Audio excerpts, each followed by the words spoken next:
ये पाकिस्तान नाम का जो देश है, जो भारत के अंदर से ही निकला है, लेकिन यहाँ के जो लोग हैं उनकी जो मानसिकता है वो इस तरीके की है कि जैसे पूरी दुनिया में अगर कहीं मुस्लिम के नाम पर कोई राजनीति हो रही है, कोई बातचीत हो रही है, तो वो सोचते हैं कि ये हमारा हक है कि हम वहां जाके बात करें।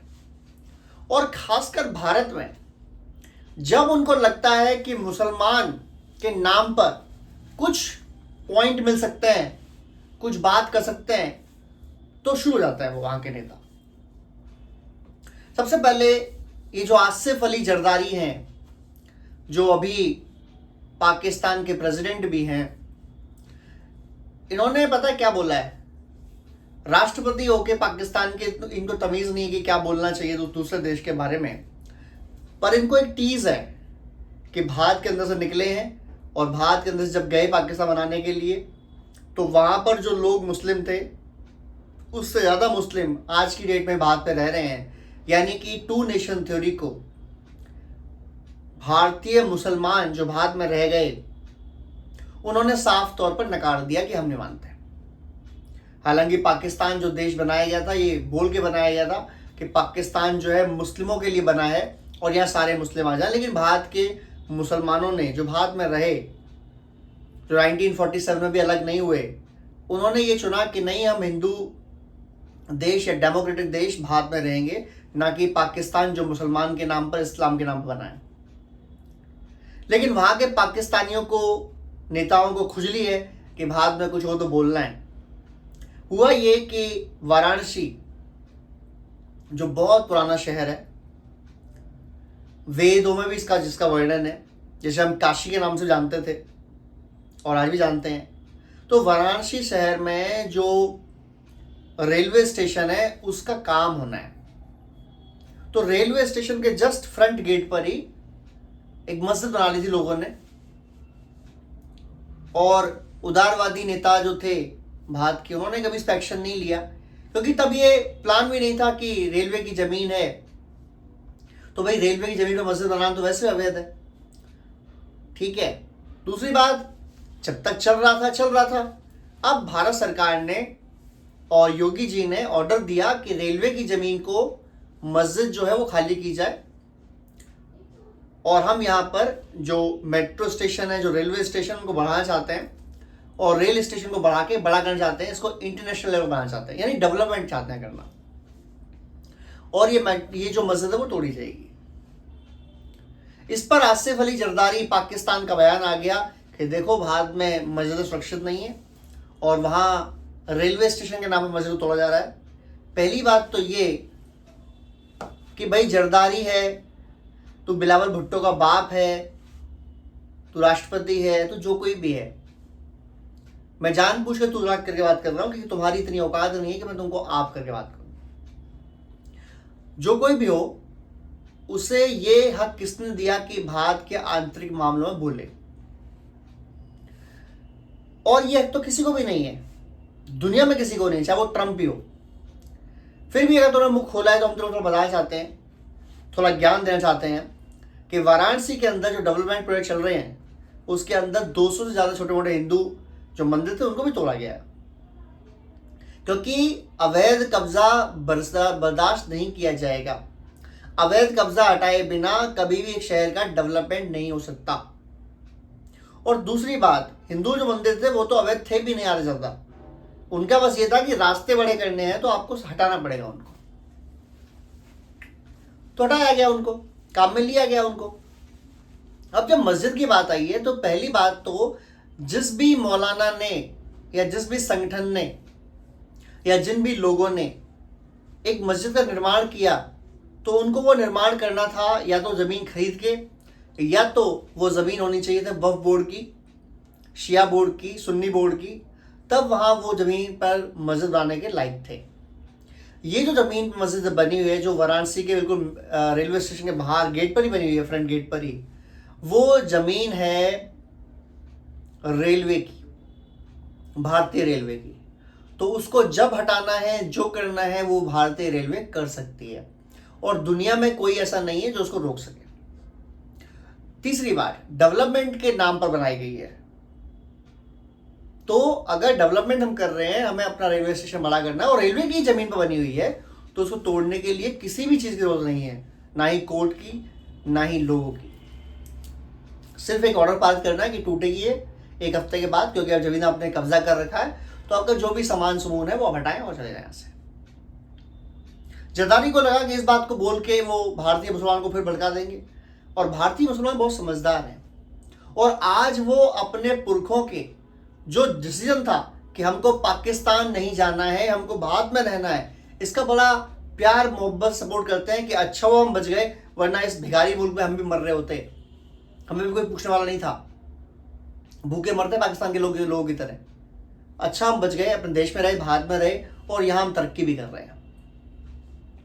अच्छा, अगर बात आई मस्जिद की, अगर ये मस्जिद सही में भी किसी वक्फ बोर्ड की होती, मुसलमानों की होती, किन्हीं लोगों ने खरीद के परचेस करके दान की होती, कुछ भी होता, तब भी अगर इसको हटाना है, और अगर डेवलपमेंट प्रोजेक्ट के आड़ में आ रहा है, बीच में आ रहा है ये, तो उसको हटाया जाएगा। सऊदी अरब से ज्यादा बड़े तो मुसलमान नहीं है पाकिस्तानी, यूएई से ज्यादा बड़े मुसलमान तो नहीं है पाकिस्तानी, ईरान से ज्यादा मुसलमान तो नहीं है पाकिस्तानी। तो सऊदी अरब के अंदर भी एक कानून है, वो कानून ये है कि अगर एक मस्जिद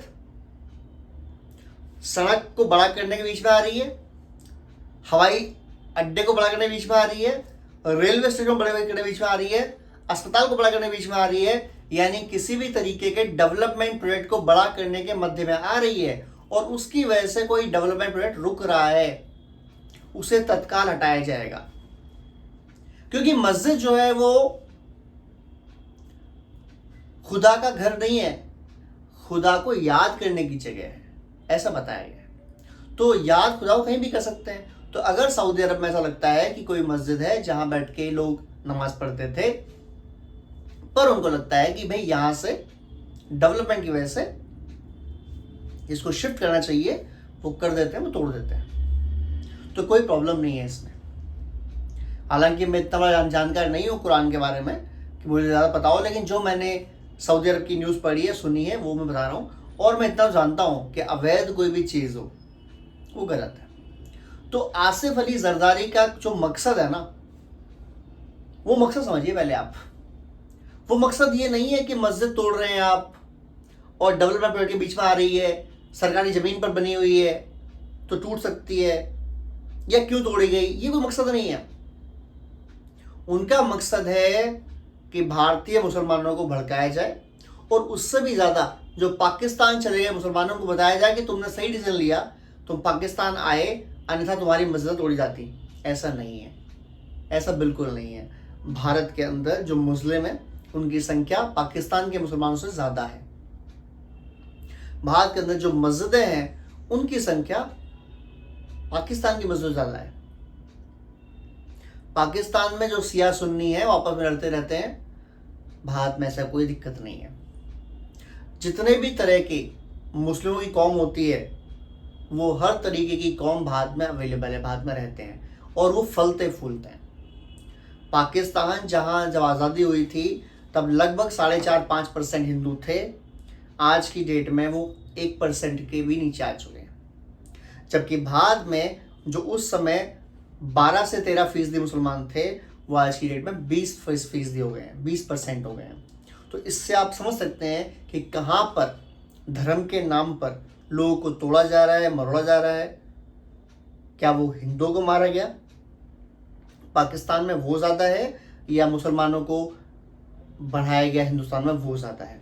आप ये देख सकते हैं। हाँ, 1% लोग हर जगह खराब होते हैं, हो सकता है पाकिस्तान में 1% लोग अच्छे भी निकल आए, लेकिन हिंदुओं के अंदर 90% लोग अच्छे हैं, और भारतीय मुसलमानों में भी 90% लोग अच्छे हैं जो बिल्कुल प्यार से रहना चाहते हैं। 9% ऐसे लोग हैं जो एडजस्ट कर लेंगे।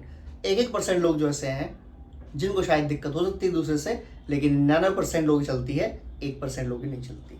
कभी कभी बीच में थोड़ा बहुत ड्रामे कर सकते हैं 1% लोग, लेकिन ज़िंदगी में ऐसा कभी नहीं हो सकता कि कि 99% लोग 1% लोगों को भारी पड़ जाए। ये कभी नहीं होगा, ना हुआ है ना होगा इतिहास में। तो मैं बता दूं, आसिफ अली जरदारी, बिलावल भुट्टो के बाप, इस समय पाकिस्तान के राष्ट्रपति, और जो भी ऐसे सोच रखता है कि भारत में आप मुसलमानों को भड़का देंगे, कि आपकी मस्जिद तोड़ी जा रही है, डेवलपमेंट के नाम पर ये किया जा रहा है, वो किया जा रहा है। भारतीय मुसलमान एकदम पढ़े लिखे हैं, समझदार हैं, और वो समझ सकते हैं कि डेवलपमेंट प्रोजेक्ट जो हो रहा है, वो जो रेलवे स्टेशन बन रहा है, वो किसी हिंदू के लिए नहीं अकेले, वो मुसलमानों के लिए भी है। दूसरी बात, जहाँ काशी विश्वनाथ वाराणसी में हिंदू मुसलमान बहुत प्यार से रहते आए हैं सदियों से, वहाँ कोई दिक्कत नहीं है। तीसरी बात, अगर कोई निर्माण अवैध है, सरकारी जगह में बनाया गया है, तो आज नहीं तो कल उसे टूटना ही है। और उससे बड़ी बात कि मस्जिद सरकारी ज़मीन पर बनी हुई है, अवैध है, डेवलपमेंट करना है सरकार को, तो तोड़ी ही जाएगी। और वो मंदिर होता तो मंदिर भी तोड़ा जाता है। तो यह मंदिर या मस्जिद की कोई बात नहीं है, बात यह है कि डेवलपमेंट कैसे करना है। बात यह है कि जो इलीगल है उसको इलीगल है, उसमें कोई तोड़ा ही नहीं, चाहे वो हिंदू करे या मुस्लिम करे, इलीगल तो इलीगल ही है। मंदिर हो तो भी इलीगल है, मस्जिद तो भी इलीगल है। काशी में बहुत सारे मंदिर तोड़े गए हैं, दर्जनों नहीं, सही 100 छोटे छोटे मंदिर तोड़े गए हैं। क्यों तोड़े गए? क्योंकि सरकार को ज़मीन का, रोड का साइज बढ़ाना है, ताकि वहाँ लोग काशी विश्वनाथ में ज़्यादा लोग आ सके, मंदिर दर्शन कर सके। हाँ, इनसे उस समय हिंदुओं को भी काफ़ी दिक्कत हुई थी, कई लोगों ने प्रदर्शन भी किया था। लेकिन जो गलियाँ पहले एक रिक्शा, एक ऑटो, एक कार के वजह से जाम हो जाती थी, अब वहाँ 2-2 कार या 3-3 कारें एक साथ निकल सकती हैं। और अब सब लोग उसकी तारीफ करते हैं, अच्छाई करते हैं, बुराई कोई नहीं करता। हाँ, जिनकी ज़मीन गई वो परेशान तो होंगे ही, जाहिर सी बात है, लेकिन उनको भी मुआवजा दिया गया। और ये जो ज़मीन है, मस्जिद की जो ज़मीन है, उसकी तो मुआवजे की कोई बात ही नहीं है, क्योंकि वो तो ज़मीन ही सरकारी है। वो तो अवैध रूप से कह सकते हैं मस्जिद बनाई गई थी, तो टूटा ही था उसको, तो टूट गई, ख़त्म बात। और पाकिस्तान जैसा जो मुल्क, जिसका एक कार्य रहा है कि शुरू से, जब से पाकिस्तान बनाया है कि यार जैसे भी हो हम भारत को नीचे दिखाएं, हम भारत के अंदर जो रह रहे मुसलमान उनको परेशान करें, उनको बताएं कि तुम सही नहीं हो, तुम सही जगह रुके नहीं हो। बट भारतीय मुसलमान एकदम समझदार है, पढ़ा लिखा है, जानता है कि क्या कर रहा है, क्या नहीं कर रहा है, कि इस देश में उसका ख्याल रखा जा रहा है। 1% प्रॉब्लम होंगी, वो हर जगह होती हैं, पाकिस्तान में कौन सी प्रॉब्लम नहीं है। और पाकिस्तान में क्या मुस्लिम सुरक्षित है? जो शिया है वो मुस्लिम नहीं है क्या? वो भी तो मुस्लिम है, वो तो सुरक्षित नहीं है पाकिस्तान में। और पाकिस्तान में सुन्नी भी कौन से खुश हैं यार? और पाकिस्तान में कौन सा मुसलमान खुश है? मुसलमान से वो मतलब ही नहीं कोई। वहां तो मतलब है गरीब और अमीर से। अगर तुम गरीब हो तो तुम बर्बाद हो पाकिस्तान में, क्योंकि तुम और गरीब हो जाओगे। हाँ, अमीर हो तो और अमीर हो जाओगे। तो 1% पाकिस्तानी तरक्की करते रहते हैं ऑलवेज, बाकी 99% हमेशा गिरते रहते हैं। और आसिफ अली जरदारी 1% लोगों में से आते हैं, राजनेता हैं, 2 बार प्रेसिडेंट बन चुके हैं, बहुत सारे पद रह चुके हैं, बिलावल भुट्टो के फादर भी हैं। तो इस तरीके से उन्होंने खूब मजे लिए लाइफ के, आगे भी लेते रहेंगे, बाकी बीच में ये छोड़ते रहेंगे सुरसुरिया। उनको लगता है इससे कोई फर्क पड़ जाएगा भारत में, तो ऐसा बिल्कुल भी नहीं होगा। पर ठीक है, पाकिस्तान होने के नाते आपका अगर ये बोलना भी ना बने कि हिंदुस्तान में मुसलमानों को परेशानी है, तो आप तो पाकिस्तानी फिर नहीं हो ना। लेकिन भारतीय मुसलमान ही जानता है, भारतीय इंसान ही जानता है, चाहे वो हिंदू हो मुसलमान हो, कि पाकिस्तान का बंदा बोल रहा है मतलब जरूर बकवास कर रहा है। पाकिस्तान का प्रेसिडेंट प्राइम मिनिस्टर बोल रहा है मतलब जरूर भोंकने वाला है। इनकी क्या औकात है? कोई औकात नहीं है। 2 पैसे औकात है इन लोगों की, चंद पैसों के लिए तो कटोरा ये घूमते रहते हैं। बहरहाल, ये जरूरी था बताना कि आसिफ अली जरदारी क्या बकवास कर रहा है। हाँ, बदले में भारत ने भी प्रतिक्रिया दे दी है, और एस जयशंकर ने वही कहा जो मैंने आपको इतनी देर समझाया। एस जयशंकर ने कहा है कि पाकिस्तान का ये जो बयान है ये बिल्कुल अप्रोप्रिएट नहीं है, और पाकिस्तान या किसी मुल्क को भारत के अंदरूनी मामलात में क्या हम कर रहे हैं, कैसे कर रहे हैं, क्या कर रहे हैं, कहाँ कर रहे हैं, बोलने का कोई हक नहीं है। तो एस जयशंकर साहब ने, जो भारत के विदेश मंत्री हैं, उन्होंने एक अच्छा जवाब दे दिया है पाकिस्तान को, जिससे पाकिस्तान समझ गया है कि भारत क्या रुख है इस बारे में। और भारत में कोई भड़कने वाली बात ही नहीं है, क्योंकि सबको पता है, सब पढ़े लिखे हैं, अनपढ़ कोई है नहीं है। पाकिस्तान के नेता सोचते हैं कि उनके यहाँ जैसे 1% लोग लीडर जो है पढ़े लिखे हैं, बाकी सब गवार हैं, जो समझा दो समझ जाते हैं, बाद में ऐसा नहीं है। बाद में साक्षरता रेट काफ़ी अच्छी है और अब मुसलमान भी काफ़ी पढ़े लिखे हो गए, तो समझते हैं कि कौन उनका राजनीति से फ़ायदा उठाना चाहता है और कौन रियल में उनका सपोर्ट कर रहा है। जैसा मैंने कहा, रेलवे स्टेशन अच्छा होगा, सबके लिए होगा, जो भी यात्रा करेगा। अब ट्रेन में खाली हिंदू जाता नहीं है, मुसलमान भी जाता है, सबका फायदा है। जय हिंद, जय भारत।